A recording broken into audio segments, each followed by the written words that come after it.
200க்கும் மேற்பட்ட மக்களுக்கு காட்சி கொடுக்கிறார். நான் உயிர்த்து விட்டேன், என்னை பாருங்கள். இது வரலாற்று உண்மை.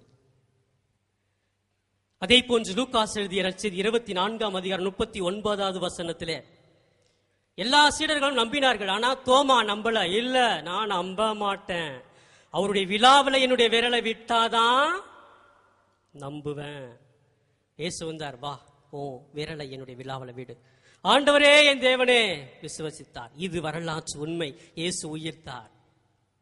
திருத்தூதர் பணிகள் 10ஆம் அதிகாரம் 41வது வசனத்திலே படிக்கிறோம். நீங்க சொல்லிடலாம், நான் பார்த்தேன் உருவத்தை தான் பார்த்தீங்க, அது ஒருவேளை ஆவியா இருக்கலாமே. அதுக்குதான் இந்த வரலாற்று உண்மை. அவர் சீடர்களோடு அமர்ந்தார், அவர்களோடு உண்டார், குடித்தார். ஆவி அளவத்தில் செய்ய முடியுமா? முடியாது. அப்ப இயேசு உண்மையாகவே உயிர்த்தார் என்பதற்கு இது வரலாற்று உண்மை. இப்படி வரலாற்று